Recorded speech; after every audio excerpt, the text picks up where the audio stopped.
Price here with TFC Prime, another edition. We're going to talk a little NBA in this segment.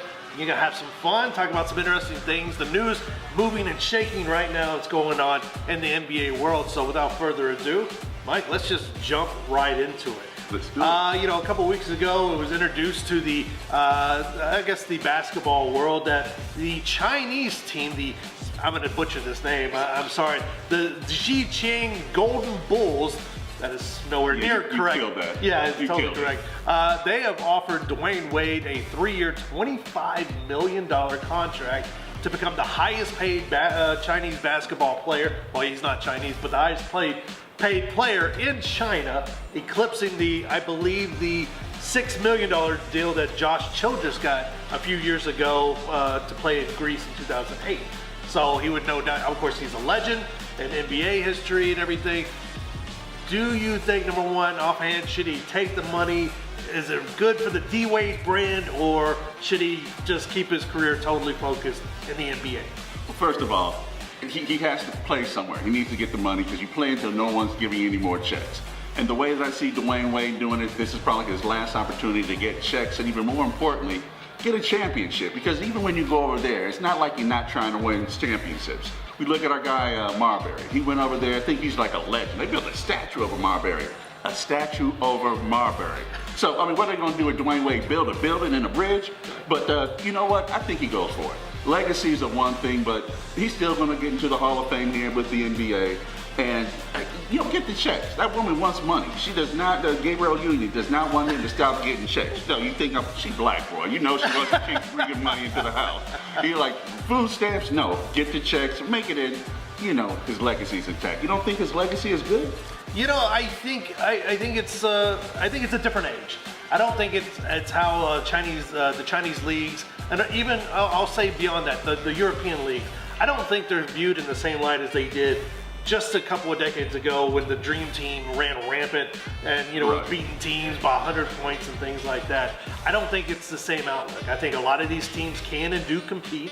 I mean, we've seen the Spanish teams, the Argentinian teams, things like that give the USA. They've beaten the USA a number of times. They've caught up. You know, it's not quite there. I still wouldn't pick any European player necessarily over LeBron James, but it's caught up. That gap is really close. So going to a Chinese league team or a European team league, I don't think that's necessarily a dent in your career, especially, and I'll say especially, over a career that Dwayne Wade's had. I mean, you're talking about a 3-time NBA champion, a guy whose legacy at this point in his life is secure.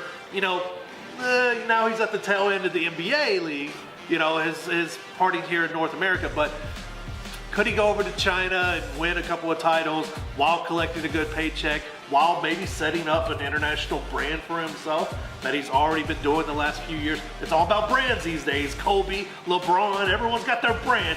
D-Wade's no different, and I think it's a good move. I think it'd be a smart move. No NBA team is going to give him this much money. They're just not going to do it at this point in his career.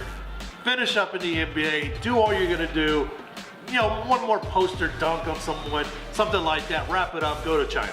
Well, now, you're talking crazy now because you said a poster dunk. I don't know if Dwayne Wade can get up that high anymore, bro. But a poster layup. Okay, a poster layup. Do you think he becomes an action hero? How cool would that be? I mean, you go over to China, hey, they ask you to do crazy things are being done right now with Uncle Drew in theaters and things like that for Kyrie Irving. Maybe I could see him maybe some bit parts leading up to that. But definitely, like I said, man, these athletes now are brands. They're setting up movies. They're in TV shows. They got albums. They got, you know, it's not like back in the day, Roy Jones Jr. dropped a rap album and everyone was kind of like, okay, you know. I mean, I respect it and everything, but it's now Kobe's doing his thing. Kobe's got all his fingers and everything. Kobe won an Oscar. He won an Oscar, for Christ's sake. You know what I'm saying? He's got his brand. D-Wade's no different, and I think D-Wade, you know, I think he could do very well post playing days and everything, so we'll see what happens from there. My point, take the money. Dwayne Wade, I got it for you. Chinese blaxploitation movie. You can do it, you can bring them back, man. You can bring it back. Come on now. Come on, you can do that here. All right, Carmelo, man, he is officially bought out the Atlanta Hawks.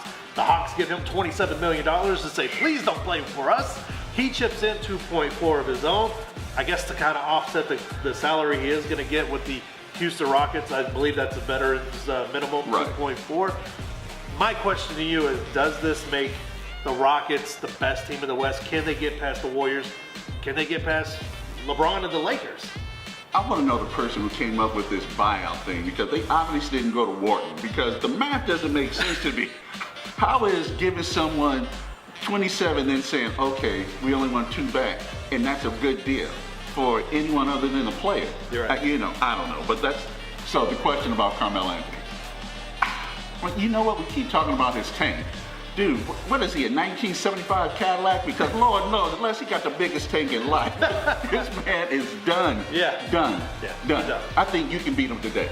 Oh, I Yeah. don't know about that. Maybe Jimmer Fredette. Maybe Jimmer Fredette. Ooh. So, my point, I love the Lakers. The Lakers. The Rockets are my team. I don't think Carmelo makes them better. He does. I think they give him another option to maybe come off the bench, score 16, something like that, and tight games. But are they better than the Lakers? I don't know. Are they better than the Warriors? Hell no. I don't think they're better than the Warriors. And everything's got to flow through Golden State at this point. So. No, okay, you remember this conversation we had last year when we were talking about OKC and Carmelo going over there and with the new big 3? Yeah. It was Westbrook, Paul George, and Carmelo. Oh my God, that was going to transpire. It was going to be some big, beautiful things. And it never happened, man. It never happened because Carmelo, all he knows is one lane. All he has is one gear. And that's not a knock on him. They won him a national championship. But right now, unless he can learn something different, unless his ego can just be put in the back pocket, I don't see it making a difference. And the thing I got to ask you, how's this going to work out with D'Antoni? Last I heard, wasn't he the reason that Carmelo left New York? Oh, man, there's always a reason why Carmelo does whatever Carmelo does, man. Whether it be coaches or Lala or the game tempo or whatever it was, man. Whatever Carmelo was going to do in the NBA, he's done it. Okay, great offensive scorer, not much on defense and not much else. Never really led a team anywhere close to a championship. Couldn't do it by himself. Is it really his fault in the land of the Giants where it's big 3s and big 4s and all these other teams? Yes and no. He took the money. He didn't really, He took all the money. He took all the money. He got paid handsomely, man. And another guy who might finish up his career in China if they back a Brinks truck up there, man. So is it going to make Houston better, though? No. It's not. It's not. So, quickly before we let you guys go, man, your thoughts. Jimmer Fredette drops 41 in a TBT game. He's averaging close to 30 points in that league. Should a guy like Jimmer Fredette, another offensive capable guy, not much else on his resume, but he can score, should he get another shot at the NBA? I think he should get another shot. That's what I'm looking at right now is a guy who just needs to find a coach where he can fit into the system. And he's a shooter. He need to come off double screens. You find that coach, I think he'll do well. Stop trying to put round circle in the square peg. Is that right? Yeah, Did I get that one right? I think I mess it up every show. I need to leave that one alone. Let that one go. Yeah. And before we go, Bronny, LeBron's son, Bronny, is it too much hype too soon? This kid's on every sports center. He's on every ESPN clip now. Yes, it's summertime. It's AAU ball time. But is it too much too soon? Should we just let the kid be a kid instead of going, he's the next great one in line? No, we did it to his father. We saw that he was able to make it. Let's let this kid just have a regular life. Now, the bigger question is, does he want a regular life? Or is he absorbing this thing, like, I deserve this because of who I am? Aha! That's the question. There we go. All right. It remains to be seen. So we're going to take this quick break. When we come back, more from TFC Prime.